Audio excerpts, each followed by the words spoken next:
actually gave me um, a lot, I think. I was willing to work for nothing. I think they gave me like $15 an hour or something like that. Hmm. And they worked on my schedule. So that's how I started and I was there for a year and a half. They worked on my schedule, got good experience, able to put it on my resume, assistant network administrator. So that's how I got my first entry level job. Awesome. Now, before your little quick story, because I just find this very fascinating in so many ways. My first entry level job, I was working for this company doing some non IT related stuff. I was going to school. I did have a background. I had some knowledge. I could pass. And in job interview, went to the network admin, and he asked me one question: Do you have any experience with backup exec? And I told him no. He goes, "Well, I'm not gonna waste my time." I was like, "Really?" And that's the one question that you're gonna ask me, just because I never at the time never messed with that. So I don't know where you at, but I hope you're watching right now. Anyways, You all right, could say yes because define any. I've heard of it. right. So So that does that qualify? So I have limited experience. and again, don't lie, because if you say that you're experienced in something, I had a friend who kind of bent the truth to get into a job interview, and then got the job and was handed this major mega project doing the one thing he said he wasn't good at doing, and needed to say he wasn't there that long. So be careful what you are telling people that you can do. Yep, and I got lucky with this first job with this accounting office. After I was there for a little while, they decided to go with Citrix, and so I was there for the whole Citrix deployment and setup and administration. So I was able to put that on my resume when I applied for the next job that I had Citrix experience, and it just so happened that set me apart on the resume. That caught their eye because this company wanted to get into Citrix work, and so that alone caught their eye and was one of the major reasons why I got the job. Now, in this area, this was, of course, 10, 11 years ago. Being that there are so few openings, they told me when they put that ad in the paper, they told me this later, after I've been there for a while. They said, do you know how many resumes we got when we put that ad in the paper? I said, no, what, 100, 200? They said 500. 500 resumes for two positions. Hmm. They were advertising an experience tech and a entry level tech, and I applied for the experience tech, and that's what I got hired for. But 500 resumes, two jobs. No, it's very tough out there. The last where I work at now was the 504th person to be interviewed, and got the gig. So, all right, next email. Remote RDP. Well, that's not the subject line. I apologize. Hey, Matt. How many hours does it take you to do a typical small business server 2003 to 2008 R2 migration take? Now, this scenario was I'm looking to propose a scope of work from local office by 11 workstations, no exchange, file server, DHCP, and DNS. So this answer will vary depending on what you're doing, but Matt has a good general overview answer to give you an idea on what's going on. Yeah, this it with no exchange, and it doesn't sound they're doing much. Uh, it I can tell you ballpark. I might tell a customer without exchange, 8 hours for the server, 2 hours per workstation. That's ballpark.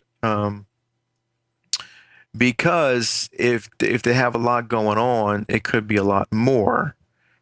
He also mentions that they also are converting two of their main applications. Oh yes, Now, yes. I don't like doing a new server migration and new applications at the same time. So just in this case, I would say, look, let's either convert the dental applications on your current setup. That way, we're not having to worry about that and then migrate over, or we'll migrate over using your current version. And then after everything's set up and working, then we'll migrate the applications or then we'll upgrade the applications because they're going to new versions. So just to simplify things, rule out some problems, I wouldn't do them both at the same I'd do one of them the other. Um, but I've also had smaller, and I'm looking it up right now. I had smaller migrations that same kind of thing, no exchange, just a file server, and it was way less. In fact, I did it by myself in a couple of hours, the whole server, the whole migration, everything. Um, I think I built in like 6 hours is what it took me. So it can be, it can vary depending on how complicated their setup is. Right, and then if you are being exposed to small business server or any type of server operating system for the first time, might take a little bit longer. Matt is like what I like to call a seasoned ninja over there. Yeah, and sometimes if it's only 11 workstations, depending on how complicated their setup is, I might not even do a migration. I might just put the server in as a new domain controller for a new domain, and just join the workstations to it. It just depends on if they really care about their profiles, but the profiles can be saved. Um, Sometimes it's more work to prep the source server to get it ready for a migration than it is. But in this particular question, SBS 2003 to 2000 R2, so no small business server. That's similar to what we talked about earlier. He actually mentions the link that I sent. So in this case, if I had to quote this client, assuming they had average programs, I would probably go with the same thing. 8 hours for the server, 2 hours for workstations, and I'm sure I'd come in way under on that. Cool. So yeah, so 20, yeah, if 11 workstations, 22 hours, but I'd probably quote them 30. In this particular instance, not knowing any details, 30 hours, and then more than likely you'd have a nice surprise to come in under. But I've worked, as a side note, I've worked with dentists and their dental applications. It depends on the applications you're using. I've dealt with some applications that have great technical support. You call them, they'll do everything. You just got to be there and let them do a remote session. I've been to some, they were clueless. They had no idea how to work their own program. Wow. So that can obviously add time. And I would probably quote them separate. I'd say, here's my time. So what I'm quoting you is apart from the or from these line of business applications, because I'm not in control of how those are migrated and upgraded. So I can't quote you on those times. I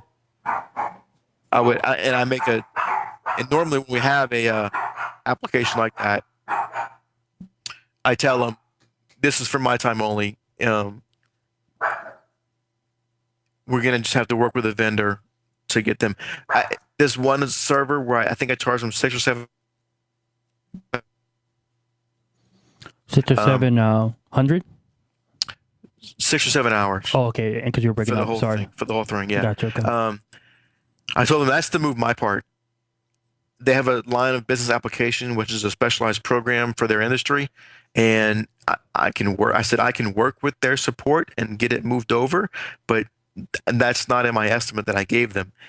And their support on a conference call was me, the company manager, and their tech support. They told me, oh, it should take about 2 hours to do our part. I said, okay, I'll do my part.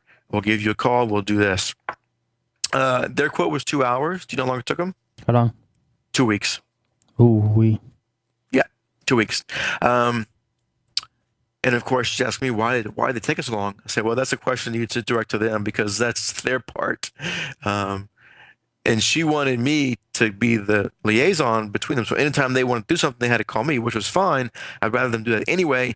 But I separated my charge for everything else and working with them. And the bill for them was more than the bill to migrate their whole server to a new server and all the workstations over. Yeah, and I definitely agree, Matt. And if you haven't walked into this, you probably will when you deal with a proprietary application, or not proprietary, but it's like a dental application. What I would do, like Matt stated, I would call the vendor first, and go over, saying, this is what we're doing, and this is what we're planning on doing, and can we upgrade? Just ask all the questions that you are wondering about, just to get them out the way. And then because In doing so, I found one time that the vendor, they were upgrading all their PCs to Windows 7, and the vendor said, "Well, if you want our applications to work, I wouldn't do that." So if I didn't call them first, that whole office would have been kaput.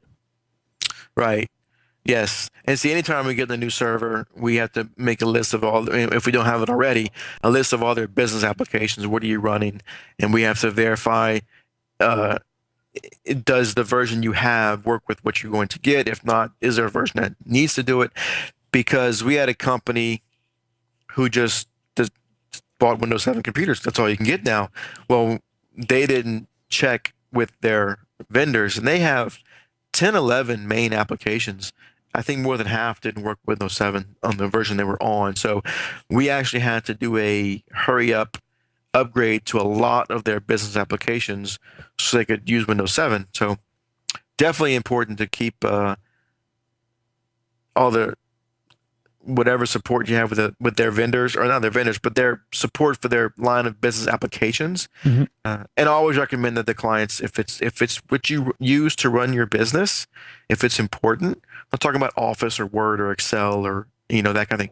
If you're running an application for your line of business, you need to maintain a service agreement or support contract with that company to keep the versions new and to get support when needed. So. Yeah, because if you don't, like Matt had stated, you don't get the updates, you don't get the support, and you don't get because there are some vendors, well, more at the enterprise level, where they will actually remote in with a WebEx, or where they'll come on site and they'll do the install for their product. So as long as you have the server prepped and everything is good to go, and they'll do it. That's part of the maintenance agreement. But Right. You probably won't find that in a small shop. All right, man, cool. Next email from Adam. Says, hello, Lalo and Matt. I'm getting more involved with some small businesses and even some schools. I was wondering what kind of documentation you provide your business customers as part of your service. This documentation is reference type information such as device lists, network layout, etc. For instance, one school I worked with had been provided a binder by the previous service company. The binder contained things such as a floor plan of the school, drawing where routers and switches and wireless access points and PCs, all of the hardware, a list of devices attached to the network with a description, IP address, MAC address, etc. List of username and passwords with admin rights, SSIDs, more passwords. You get the idea. But I can see the value of having this information, such as the floor plan, attached devices, and record of any administrator user ID and password, as long as it's kept in a secure place, of course, in Notepad. My information security background tells me storing their user ID and passwords for all users on a sheet of paper or electronically is not a good idea and is unnecessary. Do you have any set procedures for providing documentation to your business or academic clients? Is there a cheap software that can help create a list of devices on a network? Any information you can provide would be great. Okay, so in a small business, most small businesses aren't going to have a complicated setup. Right. They're going to have a router. They're going to have probably one switch, 24 port switch, and if they need more than 24 port switch, they're not really a small business. They're more medium. So they're going to have a router, a switch, a modem, a server, and some workstations. And normally all of the router switch, normally it's all in a central location. So for small businesses, we don't need this. This is a good idea for larger deployments. A company that has multiple buildings, that has switches in different parts of different buildings, so you can know where to go. Because I'll go to a business and I'll ask them where their switch is, and they have no idea. So it is nice to have that documented. I don't necessarily give it to the customer. We might have that for our own internal use. Now, if they said we want this information, we give it to them. It's not I'm not trying to hide it from them, right. But they can't really do anything with it because they call us for support. It's for us to know what to do. And it's nothing fancy like a binder. We have it documented we have a folder for every client on our server. And it has the necessary information that we need. Sure. Now, So again, a larger company, it would be nice.